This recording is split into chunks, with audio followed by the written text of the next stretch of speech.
because we basically view it as it's in your community, and basically you're in your community or you're close by general area. It basically is your backyard. Yeah, that's true. It's a good point. I think that's awesome way to look at it, that your community is like your own backyard, and it has activities and games and places to see that you probably didn't even know about or never looked into it.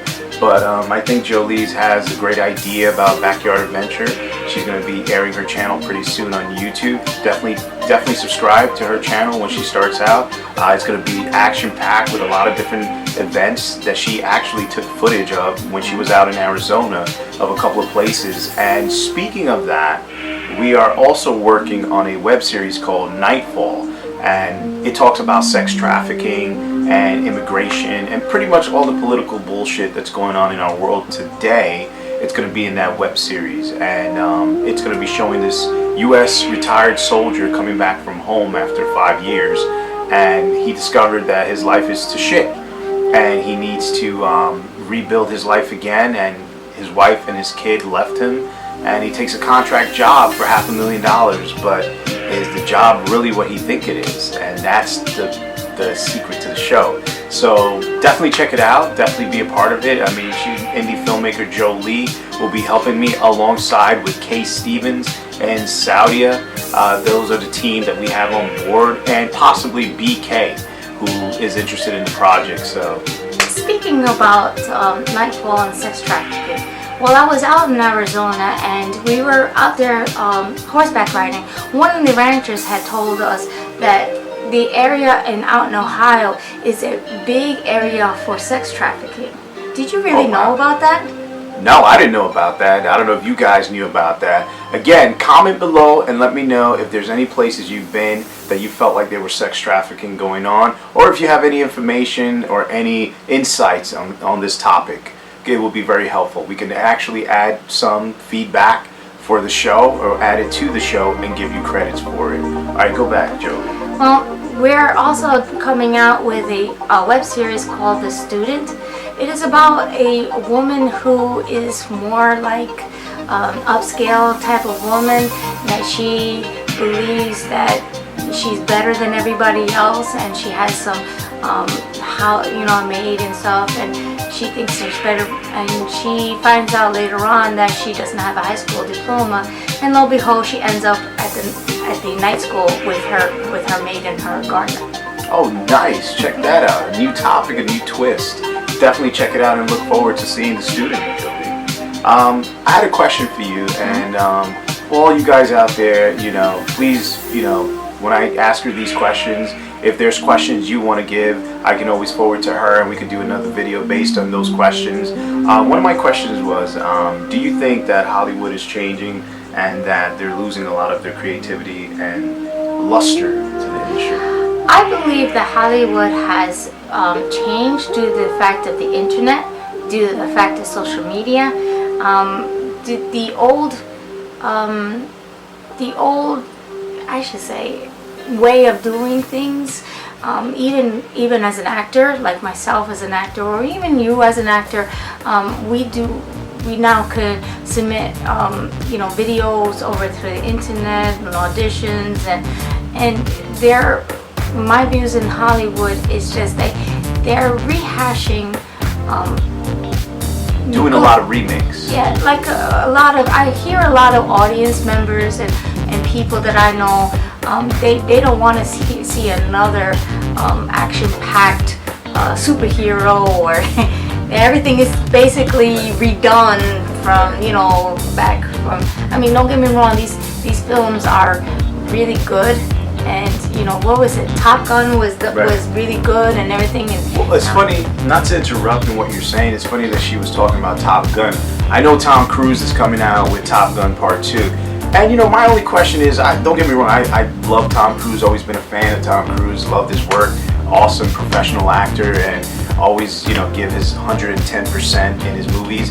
But my question is like, why after so long and so many years, you want to do Top Gun Part 2? I mean, the Maverick Return, or whatever they call the title. To me, I think it takes 30 years or 10 years, or how long it's been since the first Top Gun, to release a sequel to the movie. I mean, now at Tom Cruise is 50 years old and he's doing Top Gun. I mean, I don't know. I mean, if you ask me, they did the same thing with Harrison Ford, Indiana Jones, and Rambo and all this. I mean, I understand it's about the money, but at the end of the day, we as fans, we love the originals.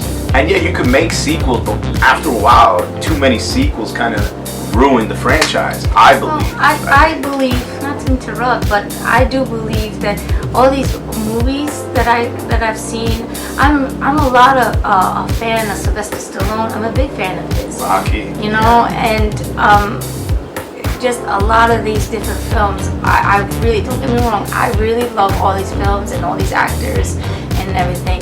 But I think that remaking and rehashing, it doesn't give more imagination to the audience, to new audiences. And I understand that the younger generations, they want to see those things and everything. But at the same time, redoing it and everything, I just hear the older generations, or depending on who you're targeting, it's all about who you're targeting your audience. Right. You know, but I hear so many people saying they're rehashing things. You know what it is? I think it's a lot of times, a lot of these millennials, unless they're, parents that grew up in the time of the Rockies and the Rambos, introduce their kids to the old movies and really educate them on what was remade, how many times throughout the years. I think if they were exposed to the old movies, they would understand and kind of see that, for my generation, being born in the 80s and lived through the Rockies, lived through the Rambos, lived through the Ghostbusters, I think remaking or doing a spin-off from those, I don't know, I just think it takes away from its authenticity. How do you say it? Authenticity. But not just to say, tongue-tied. just to say that even my son, I was a big Star Wars fans, and having Star Wars fans, and remember growing up seeing Star Wars and everything. And my son saw the original Star Wars. We're a big fan of of Star Wars, and now, not knocking Disney or anybody, it's just that he doesn't. Like, he's not so much, he's into it, but he's not so much into it. He has to be like, it's okay. Well, that's why I think, YouTube, when it was created, and the internet itself when it was created, and us independent filmmakers had the opportunity to release our creative ideas and stories to the world. I think the internet has changed the game and the industry on how cinema and films are viewed today. And I think it gives you, as the amateur or the pro, another outlet to express yourself and express your ideas. Exactly. Even now, as we speak, my youngest child, she's in high school. She is nothing but all on YouTube. All up on YouTube. There you go. And she's all about YouTube this and YouTube that, and she wants to see your videos. I even go through your videos, and just to see that, and I'm sure enough you'll see our videos as well. And by the way, I just want to thank you for seeing our videos as well, because without the audience, without you guys, we wouldn't be able to do what we love the most. So I thank you, ahead of time, for seeing each one of us on our videos. Absolutely. I totally agree, Joelly. I mean, if it wasn't for you guys out there subscribing, making comments, giving ideas, motivating each and every one of us in the community of YouTube, I think we wouldn't be here today. And I think thanks to you guys, it motivates us as the creator to keep pumping out, and also to research and to discover what stories work better for you guys, what stories we suck at, what stories. I mean, that's the beauty of YouTube, is that we get to make the mistakes, and who cares about the criticism? Who cares about what some people may say? Oh, you suck, and you this. Oh, so what? I suck. But you know what? I learned from that, and we grow as filmmakers. So thank you, and thank you for subscribing and being a part of this. And before I forget, I do want to say this in the video, and I don't want to reiterate it. You hear a lot of YouTubers, they always say do this, do that, and they repeat themselves. I just want to say it once or twice. Don't forget to subscribe to Make That Bloody Movie with Coffee. The notification down there. Smack the bell so you get all my updated videos, and hit that button please, and I will tell you the coffee of the day. Actually, dude, should we get into the web series Nightfall and tell the audience, tell the fans a little bit of what to expect with this web series when you first saw it? I'm really excited for the web series, and I'm really excited to be part of the web series and the creativity that I've seen that's gonna come out. I'm so excited to share it with everybody. The cast and the crew, it's just, we all gel together. You know, it's we do. awesome. You know. Team, remember that. Exactly. There's always team, there's no I in team.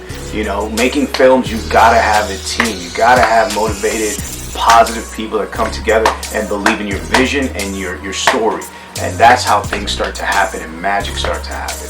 So always remember that. It's team effort, it's not an individual effort. I mean, just the elements of what Jake goes through and the drama that he goes through and the heart-wrenching that he goes through and what he believes, and then he ends up finding this and that. I mean, I don't want to give any parts away, don't. Save it because I don't want to be a spoiler alert, but the only thing I can